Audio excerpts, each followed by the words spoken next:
اعوذ باللہ من الشیطان الرجیم بسم اللہ الرحمن الرحیم۔ میرے دوستوں، میرے بھائیوں، بزرگوں، بہنوں، ہم آپ کو آج 3 قبروں کے قصے کا پارٹ 2 بتا رہے ہیں۔ پارٹ 1 میں ہم نے دیکھا ہے کہ اس کا بھائی کہتا ہے مجھے تمہارے مال کی کوئی ضرورت نہیں ہے، اس کے بعد لیکن پھر بھی میں تم سے ایک وعدہ لینا چاہتا ہوں، جس کی تم وعدہ خلافی نہ کرو گے۔ تو ان دونوں بھائیوں نے کہا کہ ہم وعدہ کرتے ہیں کہ تم جو کچھ کہو گے اسے ہم پورا کریں گے۔ تب اس عبادت گزار بھائی نے کہا جب میرے پاس جاؤ تو مجھ کو ایک اونچی جگہ پر دفن کر دینا اور میری قبر پر لکھ دینا زندگی سے وہ شخص کیا لذت حاصل کر پائے گا جو یہ جانتا ہو کہ اللہ تعالیٰ سے ضرور سوال جواب کرے گا اور اسے بندوں کے ساتھ کی جانے والی ناانصافیوں کا بدلہ لے گا اور اس نے جو بھلائی کی ہے اس کی وہ جزا دے گا بے شک۔ اور جب یہ کام کر لو تو تم روزانہ 3 دن میری قبر پر آنا، شاید تمہیں نصیحت نصیب ہو۔ انہوں نے اس کی موت کے بعد ایسا ہی کیا۔ اس کا بڑا بھائی روزانہ قبر پر آتا تھا اور بہت روتا تھا، چلاتا تھا۔ پھر وہ تیسرے دن آیا اور قبر پر جا کر بہت رویا۔ اس کے بعد وہ وہاں سے جانے لگا تو اچانک قبر کے اندر سے زوردار دھماکے کی آواز آئی۔ وہ یہ آواز سن کر خوف زدہ ہو گیا اور وہاں سے فوراً اپنے گھر آ گیا۔ رات کو اس نے اپنے بھائی کو خواب میں دیکھا اور اس سے پوچھا اے میرے بھائی، جو تمہاری قبر کے اندر آواز ہوئی تھی وہ کیا تھی؟ اس کے بھائی نے جواب دیا کہ وہ آواز ایک ہتھوڑے کی تھی۔ مجھ سے قبر میں کہا گیا کہ تو نے مظلوم کو دیکھا مگر پھر بھی تو نے اس کی کوئی مدد نہیں کی۔ یہ بات سن کر اس کی آنکھ کھل گئی، بے شک کیوں نہ کھلے گی آنکھ، اور وہ غم زدہ ہو گیا۔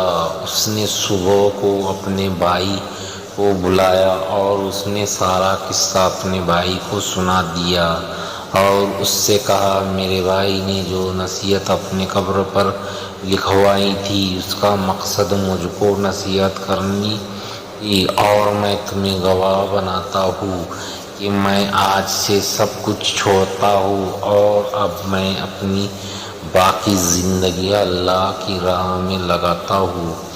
اور وہ سب کچھ چھوڑ کر صحراؤں میں چلا گیا اور بھیڑ بکریاں چرانے والے لوگوں میں رہنے لگا۔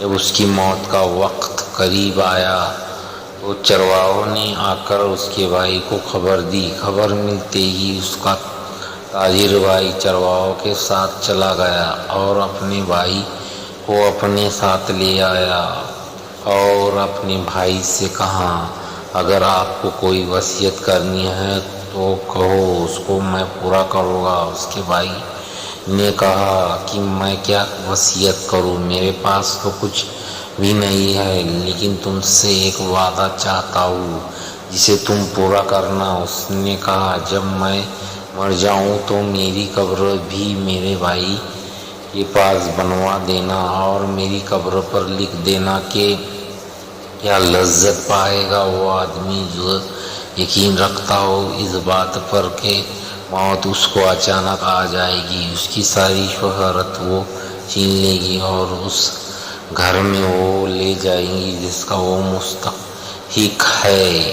اور میرے بھائی تم میری قبر پر آتے رہنا، شاید تمہیں بھی کچھ نصیحت ملنے، اور میرے لیے دعا کرنا کہ اللہ مجھ پر رحم فرمائے، آمین۔ جب وہ مر گیا تو اس کے بھائی نے اس کی وصیت کے مطابق ایسا ہی کیا۔ وہ اس کی قبر پر روز جاتا تھا اور اس کے لیے رو رو کر دعا مانگتا تھا۔ جب وہ تیسرے دن قبر پر آیا تو قبر پر بہت دیر تک روتا رہا اور اپنے بھائی کے لیے دعا مانگتا رہا، اور جب اٹھ کر واپس جانے لگا تبھی اس نے اچانک قبر کے اندر آواز سنی، اور وہ اس آواز کو سن کر بے چین ہو گیا۔ پھر وہ فوراً وہاں سے اپنے گھر واپس آ گیا۔ رات کو اس نے خواب میں اپنے بھائی کو دیکھا، اس کے چہرے پر پریشانی اور خوف جھلک رہا تھا۔ اس نے کہا، بھائی میں بہت مصیبت میں ہوں۔ تو میں نے کہا، بھائی میرا کیا ہوگا؟ تو اس نے جواب دیا، جس نے دنیا میں آخرت کے لیے جو کچھ نیکیاں کی ہے وہ دیکھ لے گا۔ صبح کو جب وہ اٹھا تو اس نے سب سے پہلے اپنی ساری جائیداد بانٹ دی، تقسیم کر دی، اور مال لوگوں میں تقسیم کر دیا، اور وہ اللہ کی عبادت میں لگ گیا۔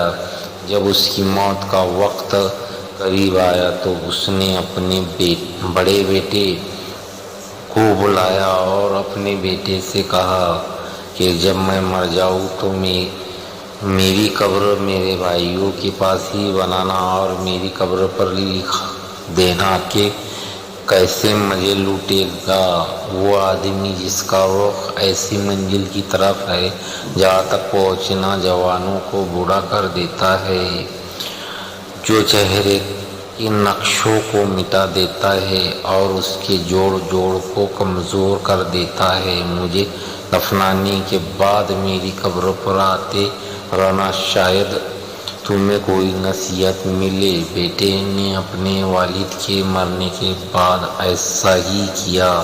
رات کو اس نے اپنے والد کو خواب میں دیکھا۔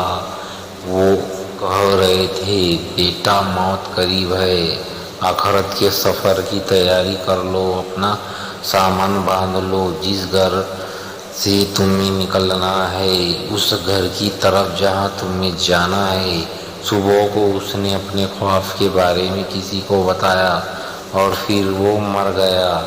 یہ کہہ کر بوڑھا خاموش ہو گیا۔ تو اس کہانی سے ہمیں یہ سبق ملتا ہے، 3 قبروں کا واقعہ آپ نے سنا۔ اس واقعے سے ہم سب کو نصیحت لینی چاہیے۔ اس کا مقصد یہ ہے کہ اللہ تعالیٰ ہم سب کو خبردار کرتا ہے کہ اے لوگوں، مارنے کے بعد تمہارے ساتھ کیا ہوگا، مرنے کے بعد کیا ہوگا۔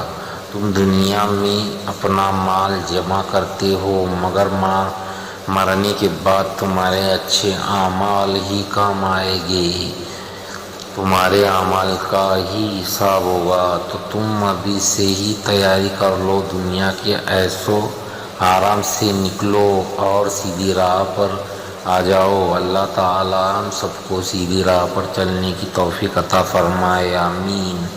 اور ہمیں دعا میں یاد رکھے، اور اس حدیث کو بولنے میں اور کچھ سننے میں غلطی ہو جائے تو ہمیں معاف کیجیے۔ اس طرح کی ویڈیو دیکھنے کے لیے اس چینل کو سبسکرائب کیجیے اور بیل آئیکن بھی دبائیں۔ خدا حافظ، دعا میں یاد رکھے، آمین۔